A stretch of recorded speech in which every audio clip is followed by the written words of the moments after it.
Welcome to the Art of Likeability, where you learn the secrets to becoming more likable in all areas of your life. Increasing your likability improves your relationships, and improved relationships increases your success in all areas of your life. Let's jump in with your host, Arel Moody. What's going on, Art of Likeability family? Arel Moody here, host of, you guessed it, what a coincidence. It's the Art of Likeability. You listening, I'm talking about it. We in the same place at the same time. I don't know what you're doing. You could be driving, you could be washing your dishes, you could be cleaning your house. You trying to find something to listen to that's going to help you have better relationships, that's going to help you get people to like you more, to help you have more success and fun and happiness and stuff. And you decided to turn on this podcast. Great choice. You're a very decisive person. I like that about you. I like that. I see what I said there. I said I like you because you're decisive. Well done. All right, I got something good for you today. I really hope that you do this. This is a powerful strategy for likability. Now I need you to follow me on this one because it's gonna be a little left, right, up, down, A, B, C, whatever is the cheat code. It's a cheat code, okay? That I hope that you get it, not just intellectually but emotionally. Believe it or not, there is no rule anywhere that's written. I've looked for the rule. I haven't found it. It doesn't exist. There's no rule that says to do something, you do not have to be afraid. You can actually be afraid and still do something. I want you to catch this. This is crazy. By the way, that is the definition of courage. To be courageous is to act in spite of fear.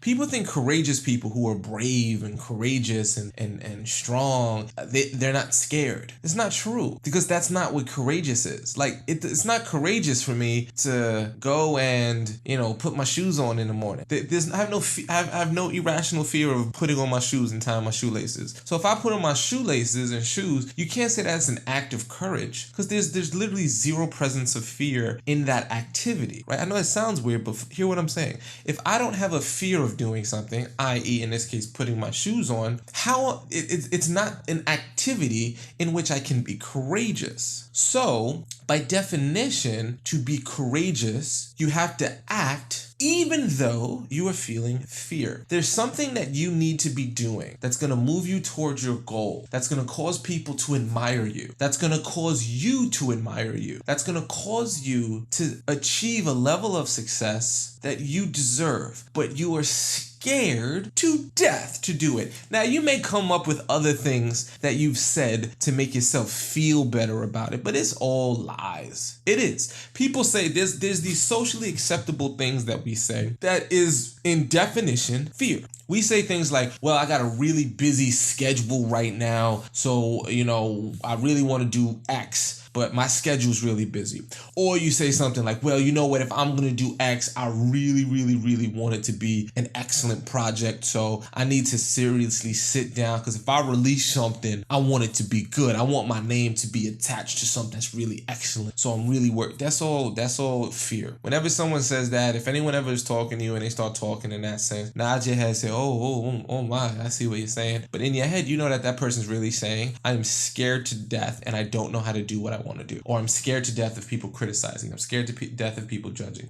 Believe it or not, if you can build up the skill of doing something, even if you're afraid, doing something, even if you're scared, that you should be doing, that would result in something amazing, but could result in you feeling hurt, could result in you being rejected, still do it anyway. Give it a shot. Try it this week. Try it.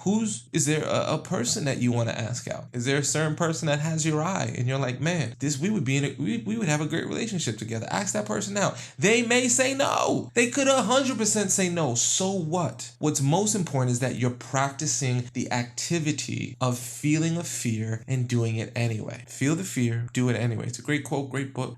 Feel the fear, do it anyway. There's no rule saying you can't do that. It's better to practice the skill set of taking action while feeling fear than it is to sit down and think about something but never do it because you've convinced yourself, well, timing is important, or I gotta do something. Timing is important. Look, yeah, timing is helpful, but listen, I'd much rather you make a mistake trying than make a mistake thinking. Because if you make a mistake trying, you learn from it, you get better at it, you perfect your character, you perfect who you you are as a person, and you become a stronger, more complete human. And that is one of the most likable beings. I want you to catch this. Likability at its core, there's a lot of strategies that you can do to get there. Of course, that's why this podcast exists. But at its core, if you have full belief in yourself and you know who you are is the best version of yourself that you can be in this moment in time, and you lead with a pure heart and a good soul, people will like you. People will want to be around you. They'll be drawn to you. There's a depth to great people, to great men and women that comes from something that's deeper than a simple activity skill set. An activity skill set might be eye contact. Of course, eye contact helps your likability. You should totally practice eye contact.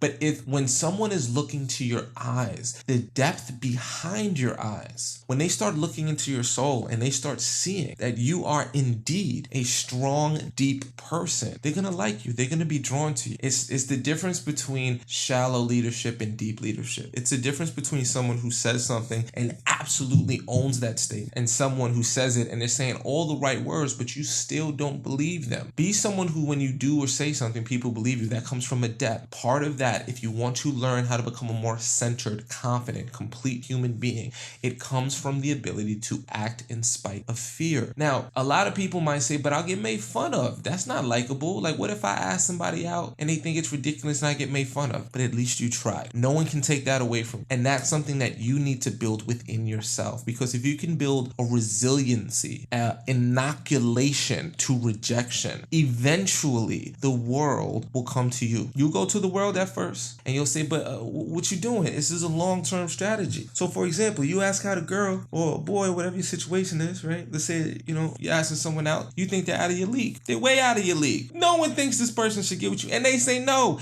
And they make fun of you because you did it. At least you tried. And every time you get rejected, you can build an immunity to rejection. And then one day, you'll ask out that person. And oh my goodness, the person that's even 20 times better than that other person says yes.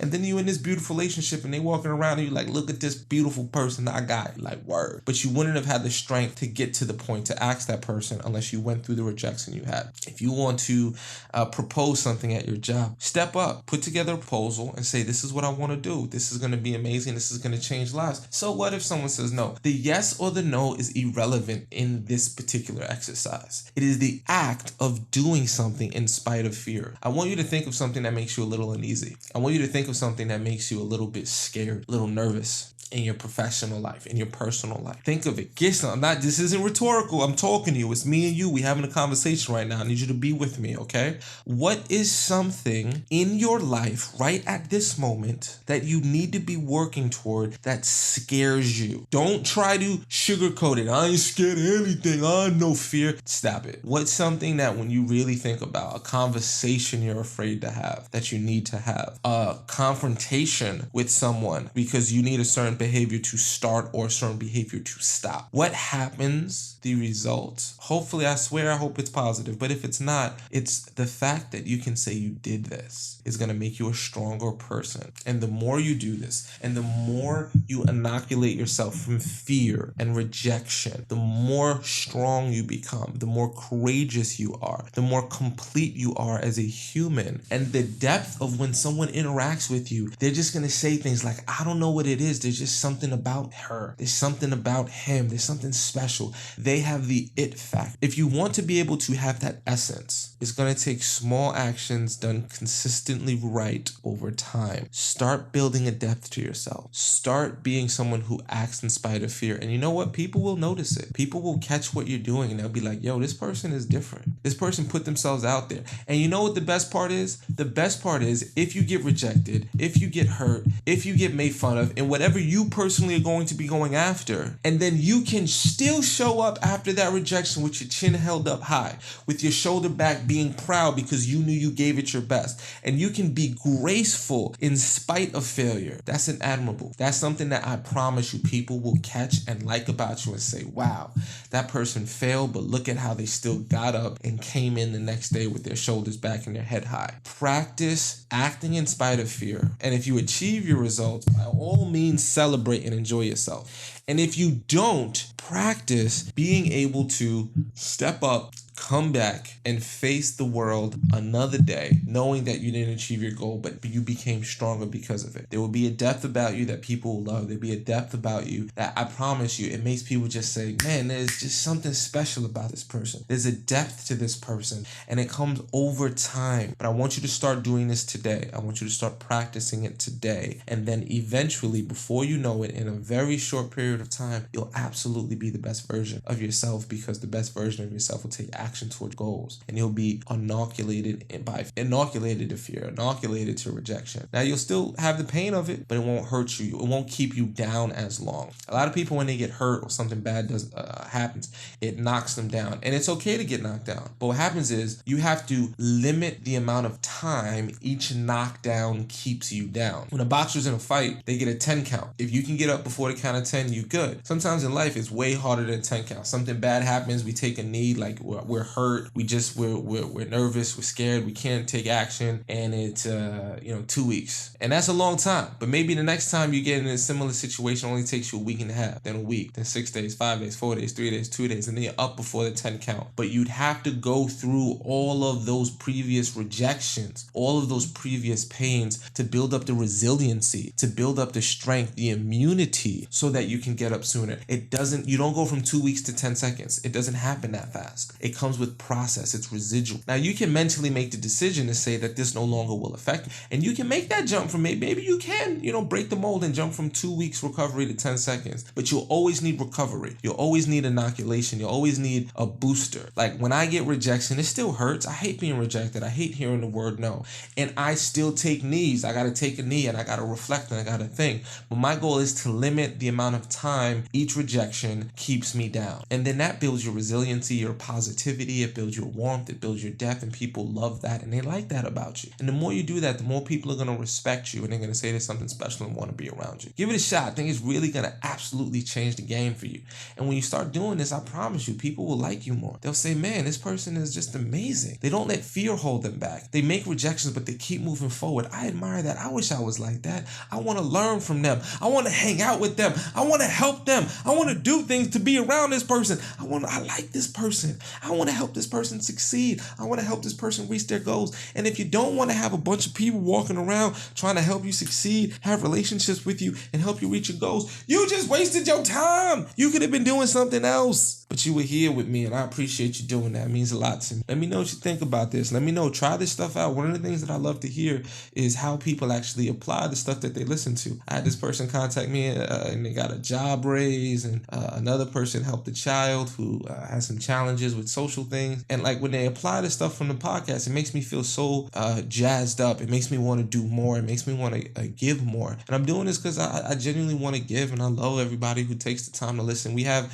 listeners from over 120 countries, y'all. Over 120 countries tune in and listen to this. And I want to hear your story, because right now you are listening to me, but I don't hear you. I don't hear your voice. You can hear my voice right now, but I'd love to hear your voice. Whether I'm hearing your voice in the form of a Facebook message, a LinkedIn message, a tweet, or whatever, Instagram comment. Let me hear your voice. So make sure you connect with me. Again, it's Arel Moody here. Arel, M as in Mary, O, D as in David, I-E. Make it a goal. If you may be a little bit afraid of reaching out to me, I ain't gonna bite. I promise you, you can reach out to a brother. I'll be happy to hear from you. So reach out to me. Send me an email if you want to hit my team up, info@artoflikability.com. And we'll do our best to respond to your questions. We get a lot of great questions, and I'll do my best to start responding to all of them faster. I've been traveling a lot with the speaking engagements I do, so it's been tough to get back to everyone, but I promise you I will get back to everyone. Just reach out to a brother. All right, sending you a big old high five. Make sure to rate, comment, subscribe if you haven't done so yet. Hit me up on iTunes, Stitcher. That's where I'm at. Leave me some love. Sending you a big old high five. You are awesome.